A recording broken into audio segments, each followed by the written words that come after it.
I love doing this show every year because to me, it's a real sign that the season is back. I always do the show early in training camp, probably right around this date almost every year. If you went and checked out when we did the Who Has the Most at Stake show last year, it was probably around like July 27th, July 28th. So very excited to dig into this. But David, before we dig into the show today, we got a little bit of housekeeping to take care of. I'm not sure you're aware of this, but you have something that you want to tell the people. Yeah, if you've been wondering why I'm in your ears and on your feed so frequently, it's because I work here now. I joined the Athletic Football Show. I guess we'll call it a slow rollout. But yeah, I guess I've been here for a little bit, but we can mark this as the official start. I'm joining the crew. I could not be more excited, Robert. I mean, I've told you this 100,000 times, not on a podcast, but I think this show is the gold standard for football talk in this space. I've used it as a resource throughout my career. I've measured myself against it as a contemporary, and now being part of it, I mean, thrilled doesn't really do it justice. I'm so pumped to be part of it. And we're pumped to have you, buddy. Like, sincerely, we really are. And, this is something you and I have talked about going back a little while now. And I always thought that you could bring something different and unique to what we're doing. And I'm really excited to see what it's going to look like moving forward. And, Derek is obviously still a huge part of what we're doing. It's going to be the three of us on a bunch of different shows. I just love the three-man weave. I love the vibes of it. I love the dynamic of it. And really excited to have you as the third person in that third chair and what this season is ultimately going to look like. So we are thrilled for you to be here. You're in Chicago. So there's just like a growing contingent of Athletic Football Show folks in Chicago, which hopefully will lead to some cool stuff on the horizon. But we are pumped about what this season of the Athletic Football Show is going to be, and you coming aboard is a huge part of that. I'm going to waste no time in just making like Chicago guy a huge part of my personality. Like I can't It's wait most of to mine. just Yeah. I'm just gonna speed run it. I cannot wait. And shout out to him as well. We'll be having stuff coming with Dane Brugler. I have every intention of being one of y'all's draft guys throughout the year. I've worked with Dane before. If you're familiar with his work, I would guess that I've probably crossed your feed from time to time. Cannot wait to get back together with him. That's for a later date. But yeah, man, I'm so excited about so much stuff that we have coming. One of the reasons that we did the slow rollout is that we have some fun stuff that we're going to announce next month that is still kind of on the back burner a little bit. But instead of doing it all at once, we wanted people to be a little bit less confused about why you were on the feed all the time. So that we've gotten taken care of. There is a bunch more stuff coming that we are very excited to tell all of you about. That'll be coming down the pike a little bit later. Again, probably in the next few weeks or so. But really cool stuff on the horizon for this feed, this show, as we kind of step into what really does feel like a new era. Let's do something that has been a mainstay on this show for a while and talk about the guys who have the most at stake heading into the 2025 NFL season. This list feels a little different to me than normal because I think there's some years where it feels like there's a big pivot quarterback, and there's one on my list, maybe two if you want to throw a couple guys in there, but there aren't that many guys that, like Jalen Hurts was on this list at one point because after they traded for A.J. Brown, it's like, is Jalen Hurts going to be the starter for the Eagles? Tua was on this list, going into his contract year. There are a bunch of coaches typically here where it's like, all right, if this doesn't go well, what does this mean? So it was a little bit harder for me to come up with my pool of guys this year, but I still feel like there are a decent number of people to dig into as we think about how this season can swing things one way or another for some of these guys. I love that point, and it ties directly into the way that I approached this, right? Because it's the time of year for those sorts of takes where we're talking about legacy, we're talking about getting over the hump, climbing to the top of the mountain, all that good stuff. If we're talking about what's at stake, that's not how I measure these sorts of things. So, like if you want me to talk about a Josh Allen or a Lamar Jackson. Oh yeah, that's not what I'm doing here. Yeah, that's not what I'm looking for here because we still have so much time to determine that sort of stuff. So like when I'm boiling down this list, I'm really looking for people whose NFL futures could be drastically affected by the next 4 months. And I'm curious, I'm going to steal your hosting duties for 1 sec because I want to know, with everything you've got going on and your tour across the country, how many names did you manage to come up with? I have 6. Kind of six I love it. slash seven is what I ended up landing on here. Almost all of mine come from the bucket that you're talking about, except for one. There's one legacy conversation that I want to have in here that actually has nothing to do with football. And so I'm looking forward to that. But the other five, six guys I have are exactly what you just described. Like, what is next year going to look like for them in terms of their employment based on how this season goes? So, full disclosure, I've got nothing better to do but to sit around Chicago and daydream and plan for shows that I'm doing. I came up with 20 names. Oh my God. I don't have to do all of You them. can't talk about all 20 names. You have to whittle I this down can't to do them. some number. That's fine. I bet there's gonna be some overlap. It'll be fine. But I literally like all weekend I was just like, "Ooh, yeah, that's a good one." And I would like write it down and then I would go, finish my dinner and 40 minutes later I'd be like, "Ooh, yeah, him too." So, I'll pare it down as we go, but I came up with a long list. You're gonna start this off then because I wanna know who is at the top of that list. If you got 20, who is number 1 of the 20? Okay, so I separated it into I've got coaches and execs, I've got quarterbacks specifically, and then I've just got players that regular non-quarterback players. He's first on my list because I started with coaches and execs, but I also this was the one that's just most interesting to me and is something that I've got a close eye on, and I'm curious for your take on this because the name is Zac Taylor. Ooh, I did not have him on my list, but I think this is a good one. We had a Zac Taylor conversation on a mailbag a couple weeks ago, and I think it's not surprising that you have this at front of mind as listeners have had what is Zac Taylor at front of mind. So why is Zac Taylor for who has the most at stake this year? It's right here in the first paragraph of my notes. Zac Taylor, and this kind of blew my own mind when I dug into it. It's year 7 for Zac Taylor. He is 46, 52, and 1 as a head coach. If you include the postseason, he's 54, 51, 54, and 1. Obviously, they had the run to the Super Bowl. Not only does that help your postseason mark, but it also just keeps you in your job for a long time. But 2021 is fading further and further into the past. And the Cincinnati Bengals are a 9-8 football team. They missed the playoffs last year despite an all-time sort of season from Joe Burrow. I mean, Joe was top 5 in any category you could want him to be. The Bengals offense was top 10 in any category you could want them to be. Jamar Chase won the Triple Crown, by the way, just like a staggering season. And look, I get it. I understand that the Bengals defense was the culprit here, but you can't miss the playoffs when you have players capable of doing stuff like that. And I mean, we can go down the line. Zac Taylor, I think, was directly responsible, even knowing that the defense sucked.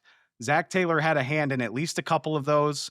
The overtime loss to Baltimore drives me crazy to this day. The decision making on the Ravens 38-yard line, it makes me want to scream even 10 months later. And yeah, I'm just like, how long can you be expected to waste a talent like Joe Burrow with guys like Jamar Chase and T. Higgins? Oh, by the way, you just scapegoated Lou Anarumo, and that works like one time. You get to throw the DC out and blame him one time, and you bring in your chosen guy, Al Golden, from the Super Bowl staff. So you even get to sort of rekindle those vibes.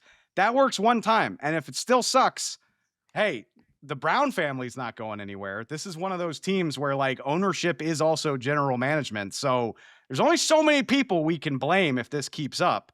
And if this season goes anything like last year, I'm thinking Zac Taylor's out in Cincinnati. That would be my guess. I love this so much because this is why I'm excited to have you. This is not I wouldn't have had him on like the first 20 people that I would have mentioned. And so let me push back on a couple things, okay? The overall record to me is inconsequential. They were 2-14 in year 1 when this was the worst team in the league, and then Joe Burrow shreds his knee in year 2 and they win 4 games. Other than that, the last 4 years in Cincinnati, 10-7 in a Super Bowl run, 12-4 lost in the AFC Championship game, 9-8, 9-8. You lose your quarterback for a huge chunk of the 2023 season, and then your defense is what sabotages you in 2024 and you swap out the defensive coordinator. So I don't think, even if I have some quibbles with some of the things Zac Taylor does, and I think some of the in-game decision-making, that example you used from the Baltimore game is the perfect one. I do not think he's perfect in that area. But I do think that the way the offenses look, the way the offense has been able to evolve kind of subtly from season to season, I don't think they get enough credit for that. And I also think, and I'm curious about your take on this, I think that Zac Taylor has to eat so much as the head Sure. coach of the Cincinnati Bengals, and I think he does a pretty good job of that. Like, maintaining a modicum of culture when you have to deal with a disgruntled star every single summer because of how your front office operates, I'm actually pretty okay with the job that Zac Taylor has done for the most part. Like, I can't imagine how bad it would have to get for me to be sitting there on like Christmas Day being like, you know what, Zac Taylor probably needs to go. It's probably time. But you think that the Bengals might get there quicker than somebody like me would. I never said any of this was fair, but really it boils down to this for me. And I understand your point. Joe got hurt early in his career. He got hurt in 2023. Getting to a winning record with Jake Browning playing as much as he did is a commendable thing. But how many years of what we've seen from these guys are you willing to waste? Joe Burrow threw But do for you think he's the 4,900. one that's wasting it? Again, who gets the blame? And again, it's not fair because this is a team where, I mean, I get like you could fire Duke Tobin if you wanted to, but who even knows, like who outside of like diehard Cincinnati fans even knows that Duke Tobin is the de facto GM? Like again, this is a team where the family that owns the team is intrinsically involved in all of this.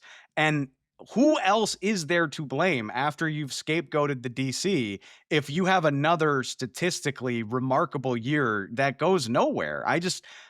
I think that is untenable, and it's not fair. But I'm imagining a world where this Bengals offense misses the playoffs again, and maybe it won't be Zac Taylor's fault, but maybe also Zac Taylor will make 3 boneheaded decisions in games that could have gone their way and didn't.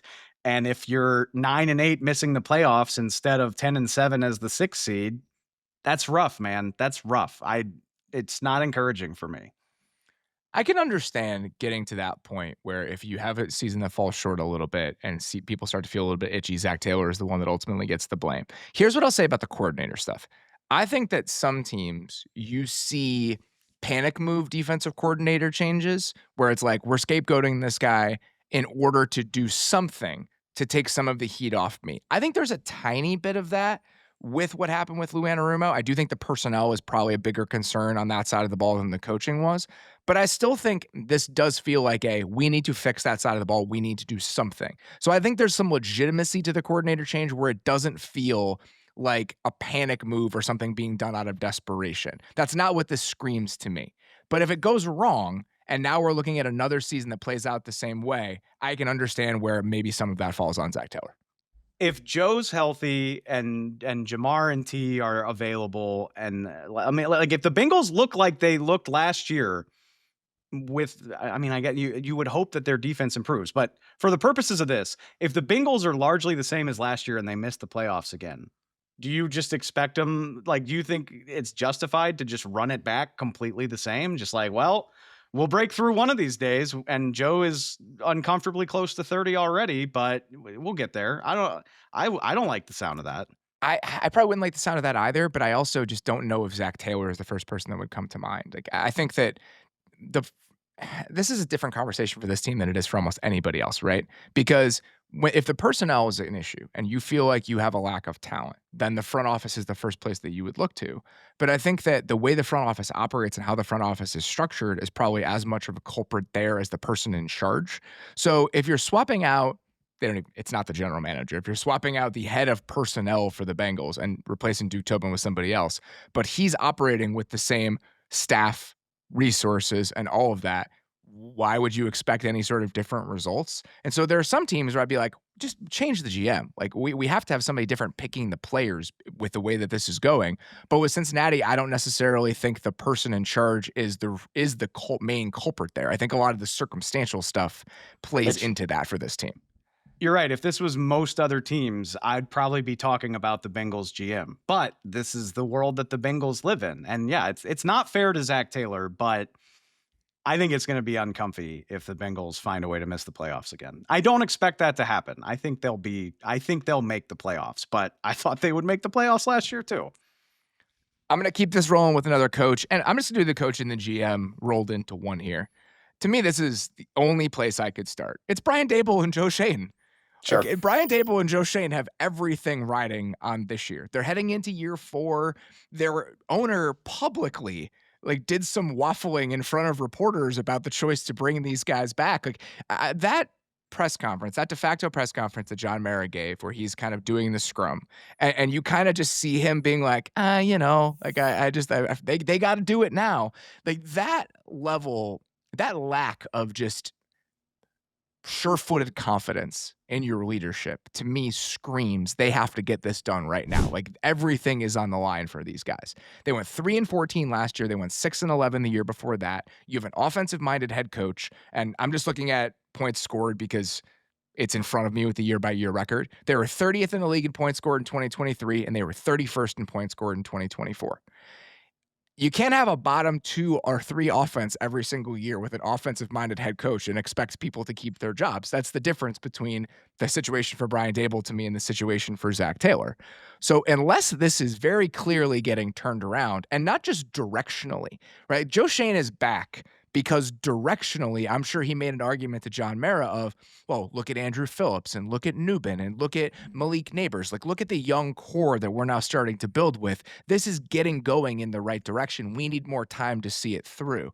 Directionally correct no longer matters for the Giants this year. Like, unless there are tangible results in the win-loss column, I think it would be very difficult to bring back the same group of leadership for this organization. It's funny how much better you'd feel about the Giants if they were on a different organizational timeline. Like if they had cleaned house this spring and then had this draft where they get Abdul Carter and they add him to all of that. Even, I mean, even if they do the Jackson Dart thing with a new staff, you're like, okay, well, we've got 3 to 5 years to figure out what this is. And this all looks really good. Or if this was a regime, if we were 2 years earlier in the Shane Daboll regime and the playoff appearance was a little bit more recent than it is, there would be so much to be excited about with the Giants. But yeah, instead there's just this cloud lingering over the facility where it's like, okay, I can come up with a lot of reasons to be excited by this team, but what's going to happen when these guys get the boot? And I remember you and I joked about this, Robert, months ago when the schedule came out because I want to believe that the Giants can be an up and coming team, but then you look at the first half of the schedule and you're just like, how? How is this I, going I, to happen? I totally forgot that this had happened. So let's revisit this. The schedule aside, why do you want to believe in the Giants as an up and coming team? Like, what is the root of this for you? I mean, it's based in the pass rush for me. I just think that could be a special group. And maybe it's because the Giants have so much history with good pass rushes and they've accomplished so much with their pass rush, but that could be such a special unit. I mean, Dexter Lawrence, Brian Burns, you add Abdul Carter to that. Kayvon Thibodeau's probably not going to live up to the draft billing, but if he's the 4th best pass rusher on your team, that's pretty amazing. So you start there, and that, like, I'm already comfortable saying, I think Malik Neighbors is special, man. He is a freak. And I just think the arrow is pointed so up for him if that's what he can do as a rookie with that Giants quarterback situation. So there's already some pieces here that you like. The offensive line is not amazing, but it could be decent if people could stay healthy. I mean, Andrew Thomas is a really good player when he's on the field. And again, like, so you look at all that and you're like, yeah, there's a runway here for a nice roster, but what's going to happen if the rug gets pulled out from under the people that are building it? And that's kind of what I expect to happen. And I was joking with you that I was pretty bullish on the Giants. And then I looked at their schedule and you're just like, man, how are you even going to be close to 500 at the midpoint of the season? And if the record is that bad, how do you not throw these guys out of here before the season's even over? Like, I would be comfortable betting that Brian Daboll is going to be that guy who gets to spend half the year deciding where he wants to land as an OC. Like, that just feels really easy to predict right now. What does the Giant? Okay, let's say I just want to throw this out just as as a data point before we start to have this whole conversation. This idea of the Giants being like this like good promising defense, I can kind of buy into it. Like if Abdul Carter's a really good player from day one, so you drafted Darius Alexander in the third round because I think defensive tackle depth outside of Dexter Lawrence is one of my biggest questions for this team last year. And so theoretically, you've got one more body there. You go out and spend in free agency in the secondary. You spent a lot of money on Paulson Adebo and Javon Holland, hopefully to kind of plug those final two holes. So I get why they would be better this year, but the Giants defense finished 28th in defensive DVOA last year. Like this idea of like the Giants being this like sneaky promising defense, I know they made a lot of changes, but that's more of a theory than it is anything realized like in actual reality. So let's say the Giants defense is like a good unit this year. Let's say they're like the 10th best defense in the league. What realistic expectations do you have for the Giants offense? And how good does that group have to be in order for this to all come together where they win like 10 games and these guys get to keep their jobs? Well, and that plays into the conversation that we were having in probably March, where, I mean, look, we just watched Russell Wilson guide a team to 10 wins playing not fun football. Like the Steelers were not enjoyable to watch. Really, there was like a 2-game stretch, ironically, I think like when they played the Giants and the Jets, probably, which says a lot. There was like a short stretch where the Steelers looked explosive, and then they just sort of plodded to the finish line. But I could imagine the Giants doing that, at least like in a vacuum. But then like you look at the actual teams on their schedule and it's harder for me to imagine, which is why I ultimately gave up on that daydream. Cause I was like, yeah, if you were the 2022 Giants and you were benefiting from playing a little bit easier of a schedule, maybe I could talk myself into this. I don't think it's realistic anymore, which is these guys landed on my list as well, because at the end of the day, it just sounds like too steep of a hill to climb. That idea of, because again, I think if you want to roll with Russell Wilson for the entire season, which it does seem like they want to do, like that's the story they're trying to tell you is that Jackson Dart is going to sit this year because we think that Russ is this stabilizing force. I don't know what your ceiling on offense is if he's your quarterback. I think you can access Malik Neighbors and Darius Slayton in ways you couldn't by pushing the ball down the field. I'm willing to concede all of that, but I still think that slightly below average is probably the best case scenario for you on that side of the ball. And the Steelers were like the 7th best defense in the league last year. I know they got absolutely shredded in the playoffs, and the Steelers are that kind of defense every single year. It's much easier to believe in that sort of model for the Steelers. Like they're a back half of the top 10 defense every single season. The Giants have not done that. Like it's just harder for me to believe the Giants are going to be that sort of defense for that sort of build to all come together with Russell Wilson as your quarterback. So I just don't know what the path is for you to feel good by the end of the year to say we're absolutely going to keep rolling with this. It's just harder for me to imagine than it is for you, I think. It reminds me a little bit of the 24 Bears, where That's exactly why I'm freaking out about this, because what everything about this feels like a Bears offseason. I've seen this movie so many times.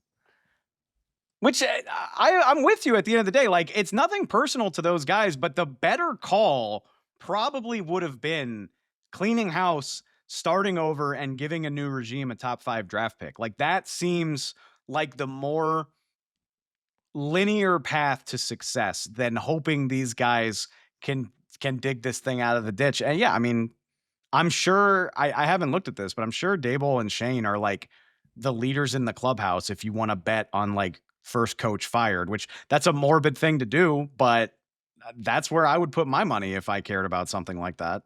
I think they probably should be based on how the last couple seasons have gone, again, about how tepid the support has been for what this regime looks like moving forward. So there was no other place to start for me. Like, I think these are the two guys that clearly on the coach GM side, to me, have the most at stake heading into this season. Let's get to your next one. Who else did you want to talk about?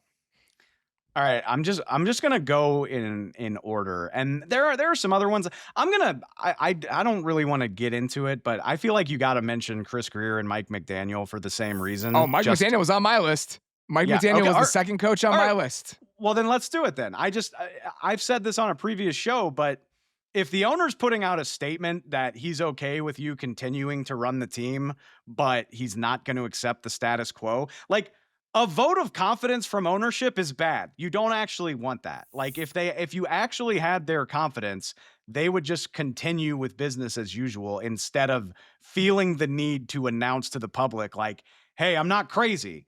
I know that it's been bad. Like that, you don't want that. And so you do the math, man. Like the Dolphins have been pretty good, clearly not good enough. And if the owner feels like 8-9 and missing the postseason by the thinnest of margins is worth making a statement, that puts you on my radar as really needing to have a successful year if we're going to keep going this way.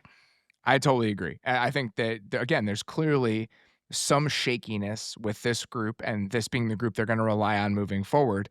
I will say this: I do see the path forward for the Dolphins, though. Like I do see how this could all come together for these guys to keep their jobs because it all comes down to me. If the quarterback has been healthy, this has consistently been one of the most efficient offenses in football. I know they couldn't run the ball last year, but if you're trying to lay out to the plan for me, and again, this is like earned equity where the Giants just don't have that much earned equity. On the offensive side of the ball, the Dolphins have that. The Dolphins have shown me consistently year in and year out, if the quarterback is healthy, they can be one of the 4 or 5 most efficient offenses in the league. So your problem last year was being able to run the ball in varied ways and run the ball downhill. You go get 2 new guards and you have a young left tackle. We'll see how that goes. I could see the offensive line coming together in a more physical way than it has in the past. You still have your pass catchers. You still have Devon Achane. You still have Mike McDaniel. Like, if you told me that the Dolphins stayed relatively healthy on offense and they were like the 3rd best offense in the league, if you look at the efficiency numbers, that wouldn't seem crazy to me. And then on defense, I was worried, not worried. I was interested in what the plan was for this roster period, right? Like, you have this aging roster with all these guys that you've really kind of pushed your chips in on. And then it didn't feel like it was going to work out. Teron Armstead retires, you trade Jalen Ramsey. So are you going to try to get younger and try to kind of pivot this thing? And then they go out and they sign 2 30-plus corners in order to fill those spots to microwave the defense and make it competent again. So they're clearly just trying to win right now and win as many games as possible. So if you told me that the guys they just signed to play corner shore up those spots, the pass rush is still good. Anthony Weaver did some interesting stuff last year. This is a slightly above average defense, and the offense is really good again, and the Dolphins win 10 games. I'm willing to buy that story. I don't know what the 2 or 3-year outlook for this team is, but I could see them being competent enough in 2025 for these guys to keep their jobs. I've talked myself into being really excited about the Dolphins, not because I think they're going to be that good, but I think people are just writing off the Dolphins because they're running it back with a lot of the same guys that were kind of underwhelming last year. But Tua being hurt was a big part of that. And the Dolphins, to me, just feel like this year's team that has to win every game 34-31. And that is very, very fun. Like, I'm down to watch Tua, Tyreek, and Jalen Waddle and those guys try to outscore every opponent on their schedule. And they're going to be successful a lot, by the way. So even if they're not like a truly quality team, the entertainment value has a lot of potential.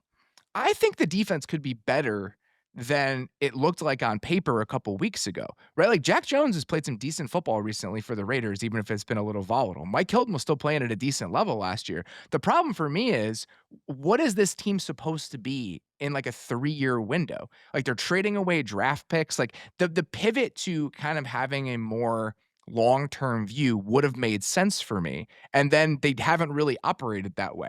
I don't have a lot of faith in the leadership from a personnel perspective, again, as we project into the future, but I do think that there is a version of this team that can be very competitive this year. So I think where I land on this is, I think Mike McDaniel is probably it is justifiable to make a case that Mike McDaniel is the right person in charge of the Dolphins, both now and in the future.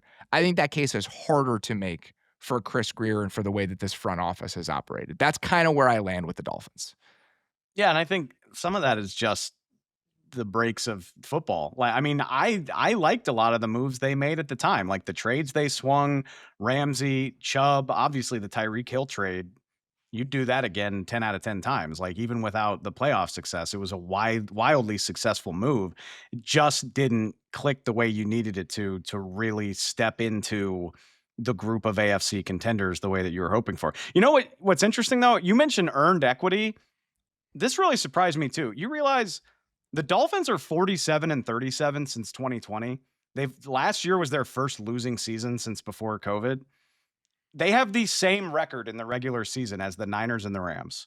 but we do not think about them remotely that way because the playoff success has completely eluded them. But year over year, they've been a reliably pretty good football team for a while now. But when you don't do anything in the postseason, people just don't view you that way. And I think that's part of my frustration here is that this feels like a very similar sort of team if things break right to what it's felt like over the last couple years. Where, yeah, we have enough holes plugged with kind of aging players that if it all comes together, we can be a competitive wild card type team. Well, then when you fall short in the playoffs because of some of your limitations on offense, and then you still haven't built the foundation of the roster with the young foundational pieces you need, then what are you, both now and over the next 2 to 3 years? So I think the Dolphins could be good enough for those guys to keep their jobs. I just think that they're on shaky ground as we try to project this franchise moving forward because of the way that they've operated. Like you said, I mean, the amount of draft picks they've traded away, the way they still continue to operate and how they're adding pieces, they're just a very confounding team to me. Like, I think that my confusion with them this offseason, some people have taken that as pessimism, where I think this is going to be like a really bad team. That's not true at all. Like, I absolutely think they could be competent and competitive. I just don't know what the vision is for this team moving forward. It's a weird spot because the Dolphins to me just look like a team that could use a soft reset. Like you're going to be competitive with Tua and with the receivers, but they need a soft reset to fix their books, reacquire some draft capital. But again, when the owner is putting out statements giving you a vote of confidence and threatening that you need to do more, that doesn't sound like a soft reset. So I don't know, meet somewhere in the middle and hopefully they can win enough to satisfy all of that. This is very good framing, and I think this is a good place to wrap it up. I think that that's why the success to me needs to be overwhelming this year to justify this group coming back because they do need that soft reset. They keep borrowing and borrowing and borrowing, not in a way that like the Saints do, but in a way that is not conducive to long-term stability.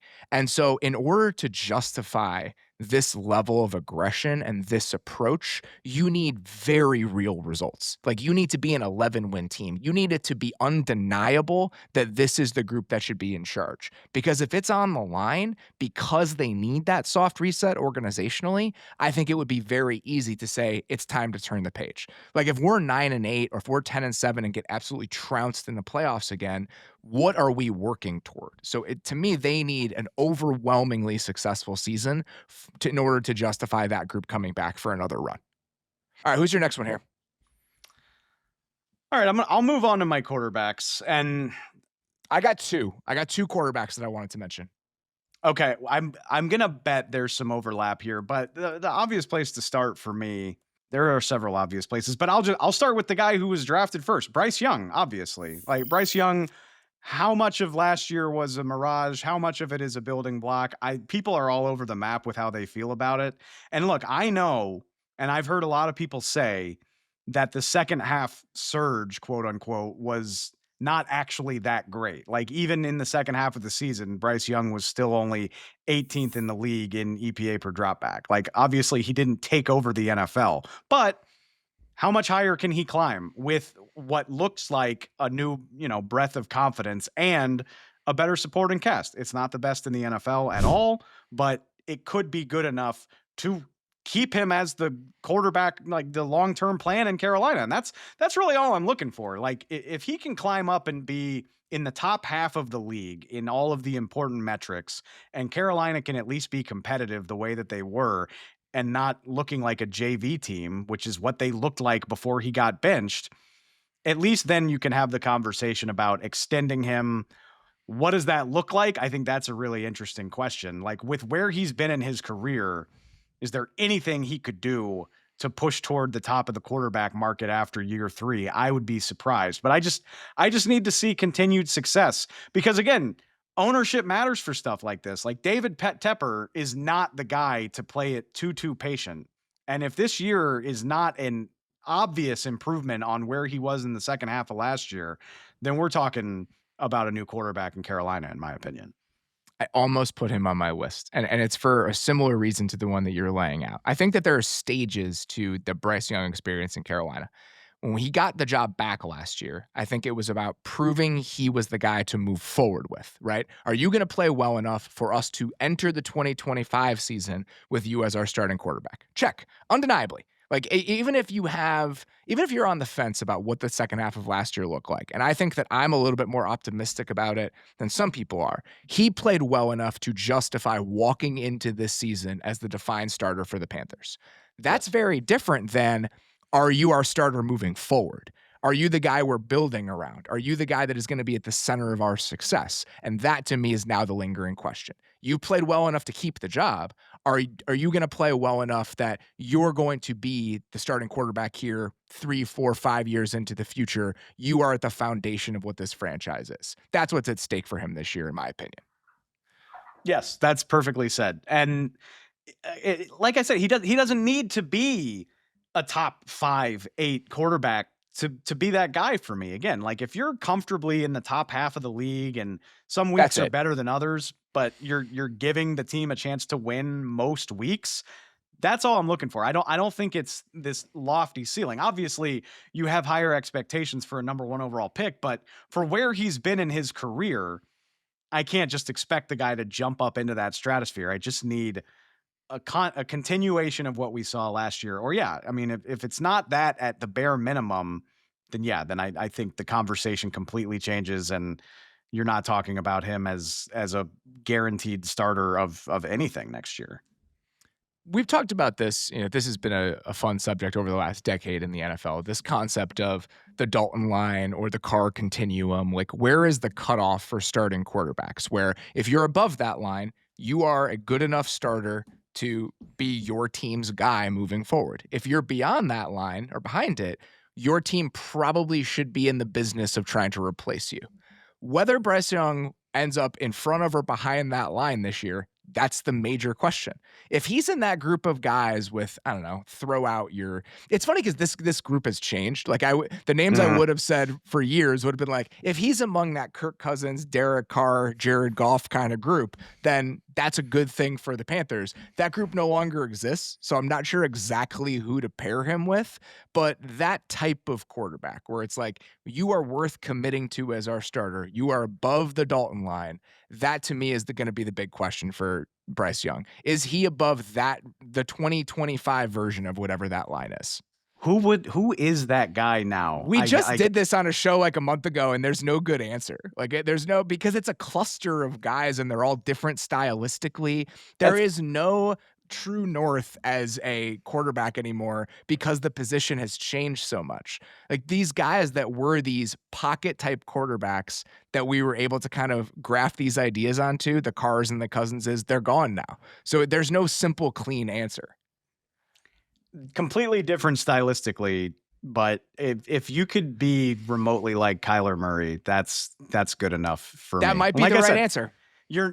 they're not going to win the same way, obviously. Maybe it comes to mind because they're both undersized players, but the success that Kyler has had in Arizona would be enough to make me stick with Bryce Young.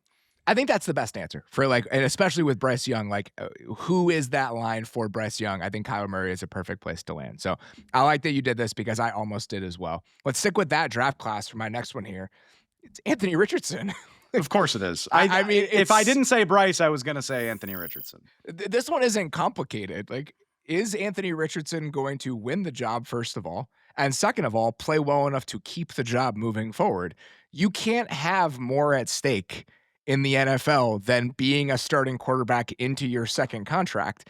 Even if you're not a good starting quarterback, but you're paid like one, that's like $20 million a year compared to $7 million if you're a quality backup. I don't know. $13 million is a lot to me. And then if you're one of the really good ones and you're getting $45 million a year to be a back half of the league starter, like, to me, there is no one who has more at stake at the position this year than Anthony Richardson. It's a very clear one to me. Added bonus too, I think you can fold Chris Ballard into this conversation. I mean, Totally. when you step out on a limb to draft a guy with, what was it, 9 college starts, and you take him in the top 5, if it flames out, that could be a job ender, and I wouldn't be surprised if that wound up happening if he doesn't take, I would say, several steps forward. Stephen Holder, who covers the Colts for ESPN, used to work here at The Athletic. He had a tweet or last week that to me was like a good summation of how the Colts should and might be approaching the quarterback competition. And it was essentially Anthony Richardson is going to get chances to win this job. Like this idea that Daniel Jones was going to be in pole position at the start of training camp, that never would have made sense to me because that's a concession and an admission of failure if you're the front office that I just don't think you can be willing to make at this stage. Like you still have to give him every shot. One, because I think it's the best thing for you with the long-term health of the franchise, but also it's the best thing for you in terms of self-preservation to make sure you're giving him every chance to win this job. One of the things I'm most excited about starting with The Athletic is I finally have access to True Media, which I've been so jealous of for so long. The stat that I pulled out for this, I wanted to see how bad it was. And among quarterbacks that took a significant enough number of dropbacks, so like 150 plus dropbacks on a season, the only guys in the last 15 years who had a worse completion percentage than Anthony Richardson, late career Josh Freeman, and Wow. 2011 Tim Tebow. And it's rough, man. There's a lot of room to grow if this is going to work out.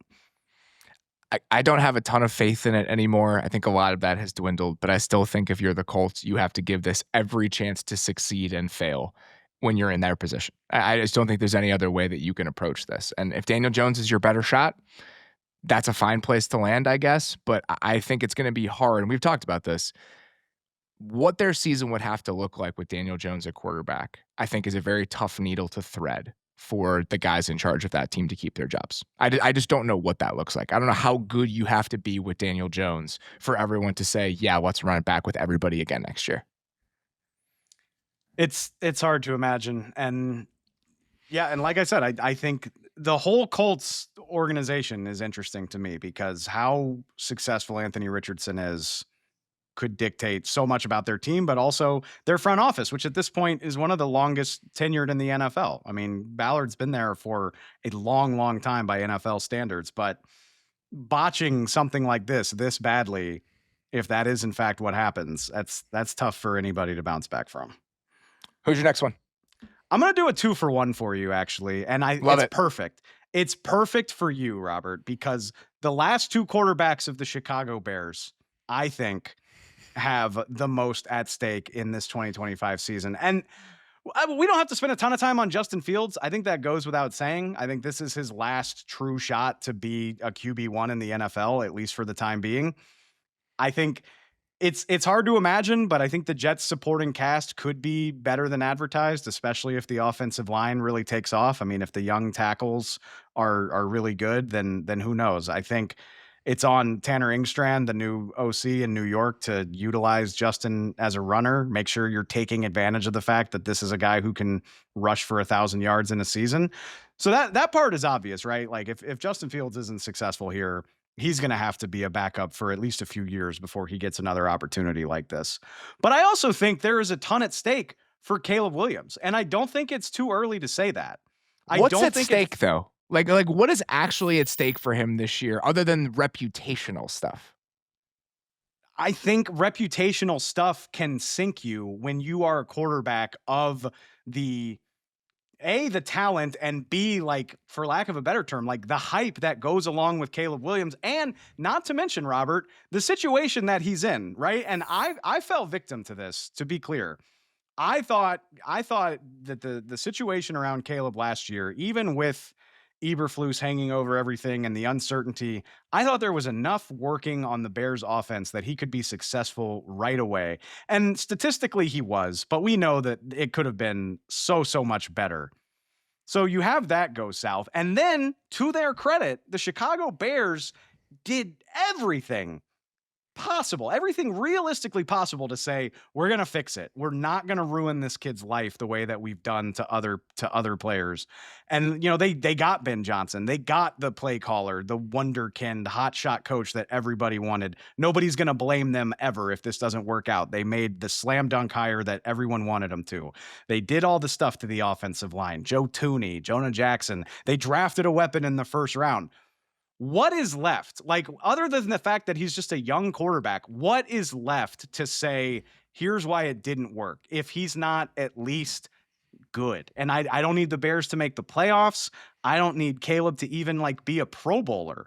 I just need him to be good. And if he's not, then we're halfway through his rookie deal banking on talent and potential that we haven't seen utilize itself. And it's not like so many other guys where it's like, well, what kind of chance did he have? This is what he had around him. This was his coach. You can't say any of that stuff about this situation. And that's why I think it's different. I think there are raised stakes because this is as good of a situation as you could ask a quarterback like this to be in.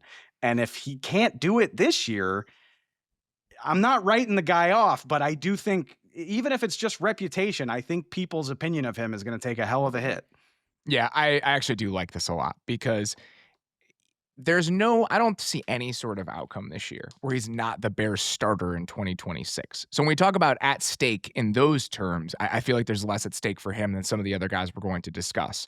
But That the is fair. covers, And yeah, I would agree with but you I don't on think that. you're I'm not wrong. benching him.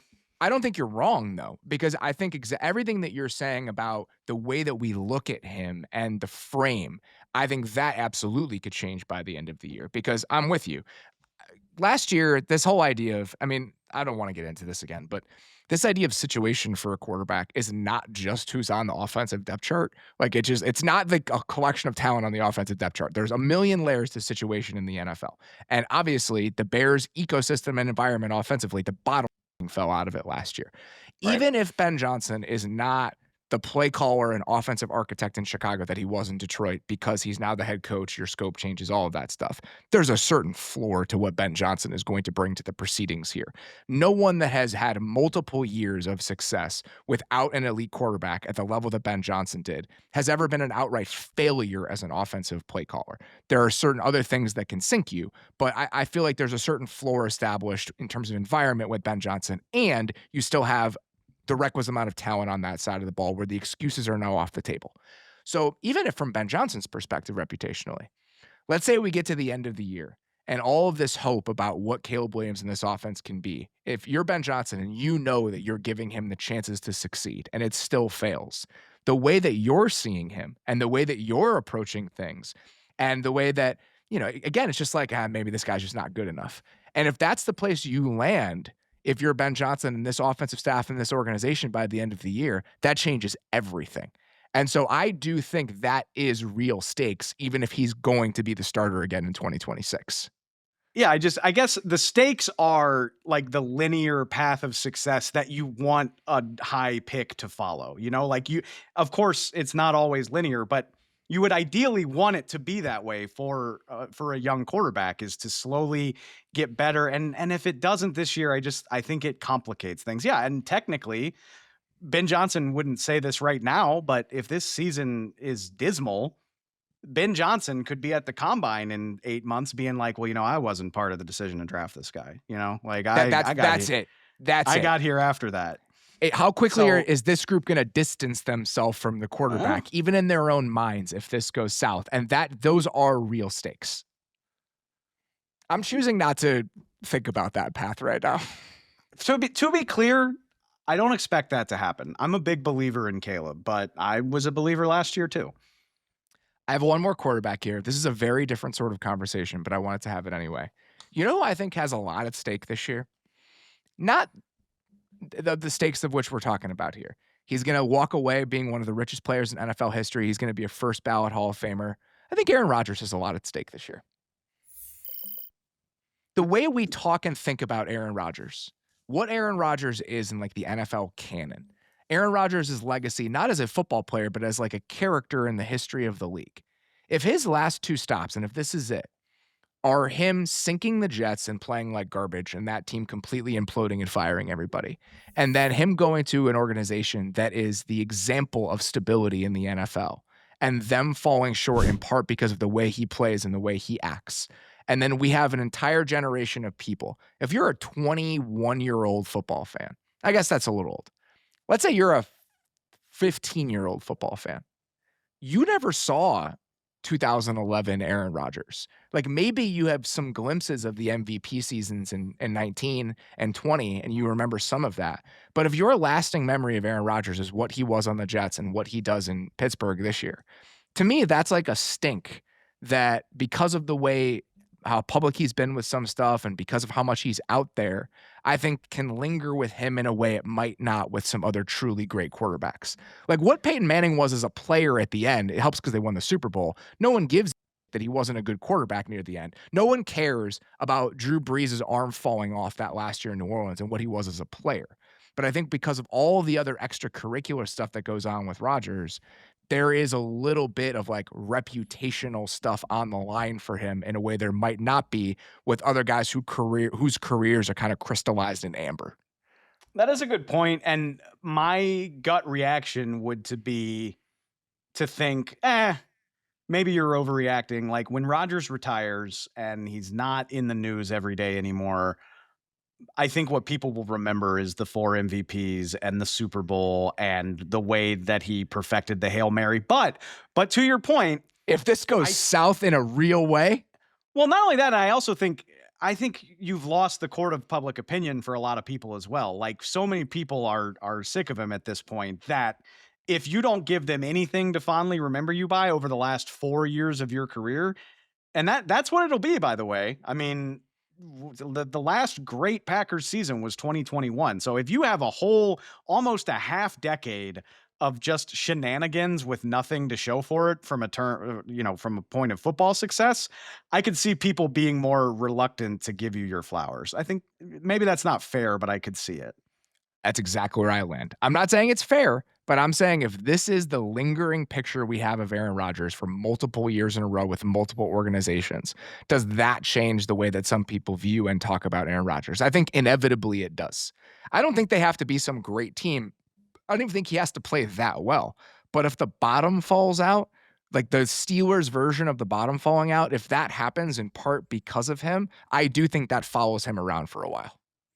Which that's how I know it's nothing personal with Aaron Rodgers. And from what I've gathered from the last 5 or 6 years, like I don't share any of the same opinions as this guy, but nothing would make me happier than for him to turn back the clock one last time and play like, 2011, 2016 Aaron Rodgers, because when he was like at his peak doing his thing, that's the most I've ever enjoyed watching somebody play football. I would be ecstatic to get that one more time. People who've listened to me for a long period of time know this. Like, he's my favorite player I've like ever watched. Like Aaron Rodgers at his peak and what he was when I really started doing this. So, I mean, the Grant One NFL podcast was rolling in like 2013, 2014. That 2014 season is, when he won the MVP and that offense looked the way that it did. And that's really when I started talking about football in this way. And I was enamored with him, just like stylistically, aesthetically, everything he brought to the position was my favorite version of quarterback play that I had ever seen and still remains to this day one of my favorite versions of quarterback play that I've ever seen. So I am predisposed to want the same thing. I just feel like so much has happened between then and now that a lot of the discourse around him has inevitably changed, and I think it could devolve even further if this goes poorly. Yeah, and exactly like who you run into the ground matters too, because plenty of people just expect that to happen to the Jets, but the Steelers are who they are, and they have weathered so many crazy personalities going through that building and still been successful. So if this is a truly disastrous Steelers season, which I don't even know when the last disastrous Steelers season was. I don't want you to go too far down this road because I'm saving this for another show that we're doing this week. Okay. Point being, it would say a lot if Aaron Rodgers is on the first awful Steelers team in several generations. This is exactly how I'm looking at it. And so if that happens, then I think that it does matter for what is at stake for Aaron Rodgers this year. All right, what's your next one here? Let's roll through a couple more of these. So I think there's a lot of interesting impending free agents that just have a lot to gain this year. I've got two. I mean, those are my two last guys. The first one that comes to mind for me, and we've talked about him before, but this is such a fun boomer bust season for George Pickens. You The number realize one guy I had on my list other than the quarterbacks is George Pickens. he will just be turning 25 when the league year starts in March. He is a remarkably young player. He's already averaged 60 catches for 1,000 yards in his first 3 years. And again, you're talking about catching passes from Kenny Pickett, Mason Rudolph, and old Russ. He's never been in a situation like this where he has a quarterback he can count on, not just to get him the ball, but consistently. And obviously everybody knows his tendency for extracurriculars. He loves to mix it up with guys. He's going to get in a snowball fight during the middle of a game. That's kind of what he does. But if he can just harness this talent for the next 5 months, he's really like, he is the closest thing to a marquee receiver that could be hitting free agency. Like everybody else Absolutely. is a timeshare guy or just a guy that hasn't done a whole lot. Pickens, if this year goes great, if George Pickens is a 1,200 plus yard receiver, he's going to make so much money in March, and he's just got to keep it together for the next 6 months, and it could be everything, or it could go off the rails, and maybe Pickens is the latest crazy receiver to leave Pittsburgh and not be able to focus on anything, and maybe Dallas is the worst possible place for him, and this will all be an afterthought, but there's so much potential to, I mean, not just harness his talent, but make a boatload of money too. Let's look at the receiver market as it's unfolded over the last couple of years. Okay. Garrett Wilson just made $32.5 million a year. DK Metcalf's making $33 million a year.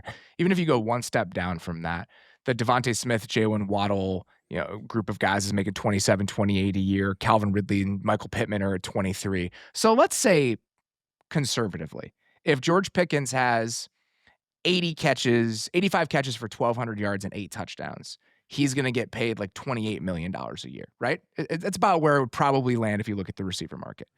That is on the table to me. I can absolutely see that happening with Dak if he's able to harness exactly what you're talking about. I can also see a world where George Pickens has a nightmarish season away from Pittsburgh. It all falls apart for him, and we get to free agency next year, and he's getting some version of like the De'Ami Brown contract from this year, which was 1 year, $10 million. That's $18 million for just next year beyond the long-term stability. So we're talking like a difference of $40-ish million guaranteed between those two timelines. Those are very real stakes. There's nothing intangible about that. That's real stuff that is on the line for George Pickens this year. And he could probably out earn that if the Cowboys were to let him get to the market. Like if he had an amazing season and the Cowboys were like, we're not going to do it. We don't want to tag you, whatever. We got enough stuff to worry about. I mean, if you let the Chargers of the world, they just come to my mind because I know how much money they have. If you let the Chargers or that would never happen, but yes.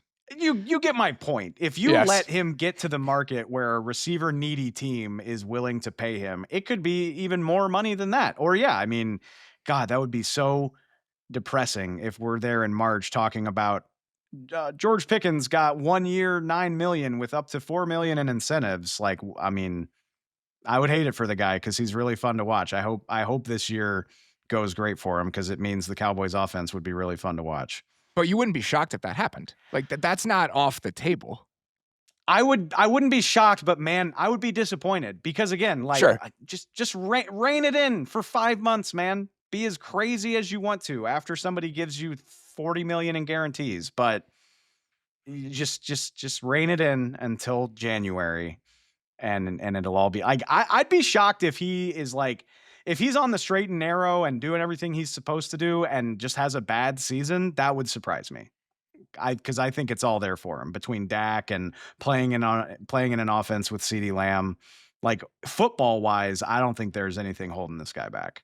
Yeah, and I think that again, his skill set messes so well with what CeeDee is, with what Dak is. I think I agree with you. Unless there's like an implosion, I do think he's probably going to play well enough to garner a lot of interest. And even if he's tagged, the projected tag next year is $28 million.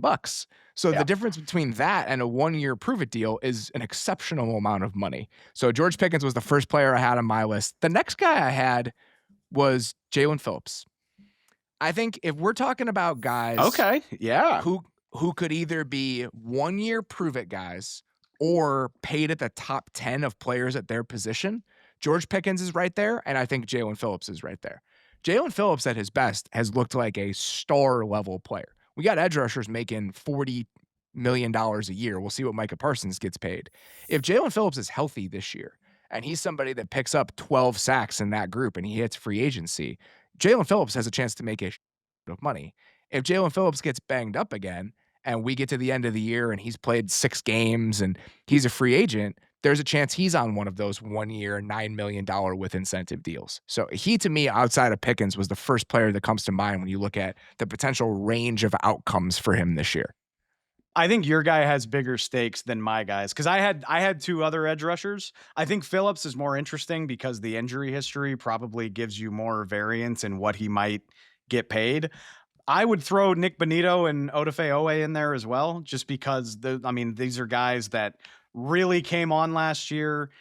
I get Bonito at least has 2 years of production that he can fall back on. Owe really broke out for the best year of his career last year, but depending on what happens here, if you can maintain or improve on that, again, guys with double-digit sack seasons just don't hit the market very often, and you're setting yourself up to potentially do that, or at the very least, get tagged and then negotiate a huge contract with your current team. But I think those guys are at the top of the list of, like, if it goes well for them, they're really changing their earning potential in the spring. I almost put Bonito on my list, but again, I feel like he's done enough where I don't think the range is quite as big as it is for somebody like Jaelen Phillips. Like, Yeah, maybe the range for Bonito is like a difference between 35 million and 25 million, depending on the type of season that he has. But for Phillips, it's, to me, like top of market stuff or barely getting paid anything at all. Did you have any other players that fit into this category for you that you wanted to mention? As long as we're doing this, I'd just throw in the combo of Reek Woolen and Deron Bland. I told you, Reek Woolen's a really good one. I had all weekend to think about this. I could go all day, but yeah, Reek Woolen and Deron Bland are both. I don't think anybody is confusing those guys with like the top of the class of, the cream of the crop of cornerbacks. They're both really relying on one outstanding year. Reek had a phenomenal year as a rookie. Bland had his crazy interception season a couple years ago. They need one more good year to justify the type of contracts that they would probably prefer, because it's been up and down other than that one season. So I've got an eye on that. They're not first round picks, so you don't have to worry about the option or anything like that. So how well this season goes for both of them could determine, like, are you capable of asking for a contract near the top of the market, or do you kind of have to slot in where you can find space? So I think they're both worth watching for the same reason. Yeah, if you're Reek Woolen, are you getting an uptick on the Paulson Adebo contract from this year, or are you having to settle for something that is much more in the middle of the pack? I think that'll be a really interesting question. He's one of those guys where the talent is just so outrageous that he feels like one of the swing players of the entire season. Like, if he plays at a really, really high level, I feel good enough about the rest of that Seahawks defense where I think we're talking about a potentially game-changing sort of unit. So both of those guys are really good. Reek Woolen is a perfect name to mention. All right.